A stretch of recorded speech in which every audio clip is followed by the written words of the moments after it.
Hello friend, welcome to Dhanuka agri academy. आज हम लेकर आए हैं एक अनदर लेसन जो काफ़ी इंपॉर्टेंट है प्लांट ब्रीडिंग में, और सेक्सुअल रिप्रोडक्शन जिसको कहते हैं हम लोग। और हमने ए सेक्सुअल रिप्रोडक्शन का लेक्चर डाल चुका है हमारे प्लेलिस्ट में, आप जाकर देख सकते हैं प्लांट ब्रीडिंग के। तो आज हम कंप्लीट बात करेंगे सेक्सुअल रिप्रोडक्शन कैसे होता है, और उससे पहले हम बेसिक चीज़ें जानेंगे कि सेक्सुअल रिप्रोडक्शन में हमको क्या क्या ज़रूरत पड़ती है जानने की, ठीक है। और एग्जाम पॉइंट ऑफ व्यू से ये काफ़ी इंपॉर्टेंट है, यहाँ से भी क्वेश्चन अराइज हो जाता है। तो मैं आपको एक ब्रीफ बता दूं कि सेक्सुअल रिप्रोडक्शन में दो तरीके के फिनोमिना होते हैं। पहला होता है माइक्रो स्पोरोजेनेसिस, मेगा स्पोरोजेनेसिस, ठीक है, और इसको हम कंप्लीट स्पोरोजेनेसिस बोलते हैं। और एक होता है गैमेटोजेनेसिस, जिसमें भी माइक्रो गैमेटोजेनेसिस और मेगा गैमेटोजेनेसिस होता है। तो हम जो है माइक्रो स्पोरोजेनेसिस का एक लेक्चर अलग से बनाएंगे पार्ट 2, और गैमेटोजेनेसिस का भी लेक्चर हम बनाएंगे पार्ट 3। तो ये हमारा पहला पार्ट है जिसमें हम सेक्सुअल रिप्रोडक्शन के बेसिक चीज़ों को जानेंगे। स्टार्ट करते हैं हमारा लेक्चर, ठीक है। सेक्सुअल रिप्रोडक्शन इन प्लांट, ठीक है, जिसको हम एंजियोस्पर्म कहते हैं या फ्लावरिंग प्लांट भी कहते हैं। तो सेक्सुअल रिप्रोडक्शन क्या होता है? मेल और फीमेल गैमेट का क्या होता है? फ्यूजन होता है। क्या होता है? फ्यूजन होता है, ठीक है। जिससे क्या बनता है? जायगोट बनता है, और जायगोट आगे चलकर क्या बनाता है? इम्ब्रियो बनाता है, और इम्ब्रियोजेनेसिस उसको कहते हैं, जिससे सीड फॉर्मेशन होता है, ठीक है। ये बेसिक चीज़ हो गया। अब हम देखेंगे कि फ्लावर का स्ट्रक्चर, किसी भी फ्लावर के स्ट्रक्चर में क्या क्या पाया जाता है।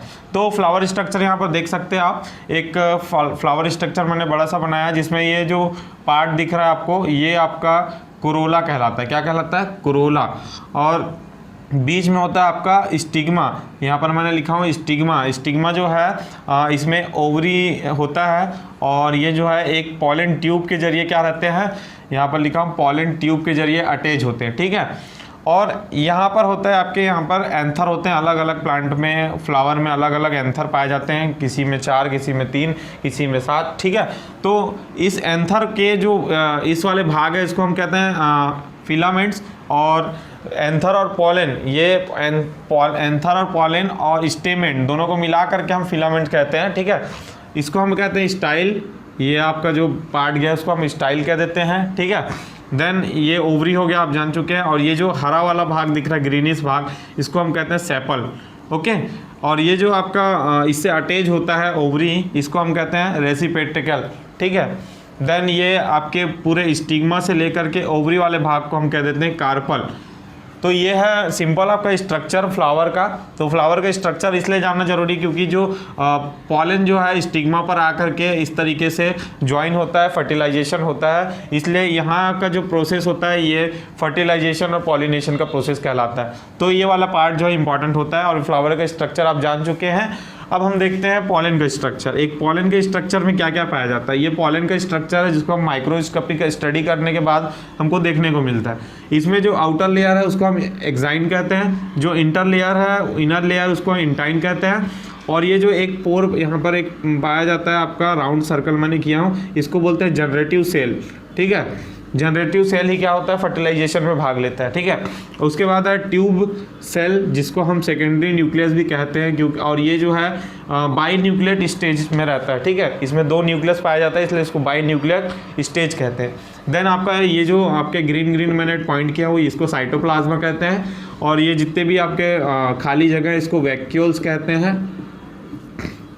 देन आपके जो यहाँ पर खाली जगह मैंने बनाया हूँ एक्साइन के बीच में, ये आपके जर्म पोर कहलाते हैं, ठीक है, जो क्या करते हैं? नरिशमेंट का काम करते हैं, ठीक है, पूरे पॉलन को। और इस तरीके के पॉलन का पूरा स्ट्रक्चर होता है। तो आपको अब फ्लावर का स्ट्रक्चर और पॉलन का स्ट्रक्चर यहाँ पर आप देख सकते हैं, दोनों आपको समझ में आ गया। अब हम बात करेंगे माइक्रो स्पोरोजेनेसिस के बारे में। दोस्तों, आपको अगर लेक्चर समझ आया तो आप वीडियो को लाइक करें। अगर आप चैनल में मेरे पहली बार आए हैं तो चैनल को सब्सक्राइब करें, बेल आइकन को आल्सो क्लिक करें, ताकि आपको लेटेस्ट नोटिफिकेशन अपडेट मिलता रहे। दोस्तों, इस वीडियो में पढ़ाए गए सारे लेक्चर PDF नोट्स आपको dhanukaagri.com में मिलेंगे। कॉम्पिटिटिव बुक हो गया, ICAR JRF CET के YouTube videos, articles, agriculture notes, PDF, PPT, handwriting notes and notification. आप हमें सोशल मीडिया पर भी फॉलो कर सकते हैं, जैसे हमारा लिंक है टेलीग्राम के लिए Indian agriculture student group, and Facebook group में आपको ICAR JRF plant science Indian agriculture. Instagram page पर आप हमें फॉलो कर सकते हैं, धनुका एग्रीकल्चर के नाम से हमारा पेज है।